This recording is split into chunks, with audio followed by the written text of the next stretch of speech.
nouvelle campagne démarre. Voici les affinages, je puis dire, les estimations affinées plutôt pour Opinionway à cette heure-ci. Emmanuel Macron, 27,9%. Marine Le Pen, 23,3%. Jean-Luc Mélenchon, 22%. Éric Zemmour est à 7,1%. Yannick Jadot, donc en dessous de 5, 4,7%.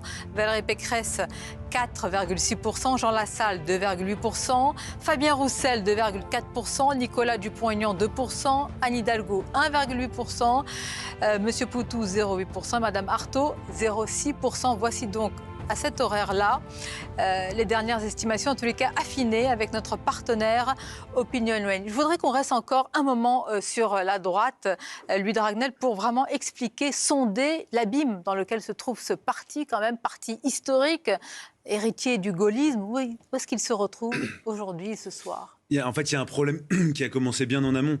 Le problème, c'est qu'il y a une scission énorme entre, si vous voulez, l'élite, l'encadrement des Républicains et la base. La base, elle est très anti-Macron. Les militants LR historiques, ils étaient tous assez anti-Emmanuel Macron.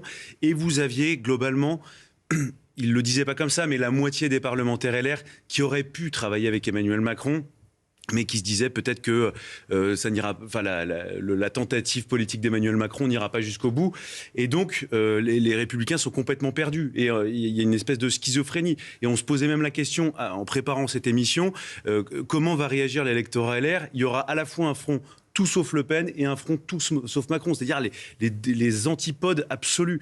Et en fait, les Républicains sont devenus ça parce qu'ils ont été... Enfin, à la fois, je pense que ce parti, qui était un parti majoritaire de droite, n'a pas réussi à montrer qui il était, c'est un peu effacé sous la pression de la gauche, sous le quinquennat de François Hollande. Et puis, il y a eu cette mâchoire très forte, cette tenaille, avec d'un côté Emmanuel Macron, qui a attiré l'électorat centre-droit, vous voyez, comme Éric Woerth, qu'on écoutait tout à l'heure, qui était sur notre plateau, et puis de l'autre côté, Éric Zemmour et Marine Le Pen qui exerçaient une pression extrêmement forte. Et donc, sous la pression de cet étau, cette tenaille, eh bien, les Républicains n'ont pas réussi à s'en sortir.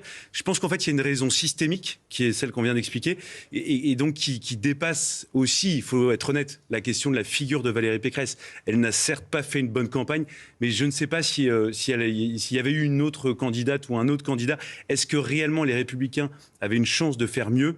En tout cas, moi je vois ça comme l'aboutissement d'une trajectoire politique. Souvenez-vous, aux élections européennes, tout le monde avait un peu ironisé sur le score de François-Xavier Bellamy. En fait, c'était pas si mal à l'époque, rétrospectivement, puisqu'il a fait à peu près 2 fois plus que ce qu'a fait Valérie Pécresse ce soir.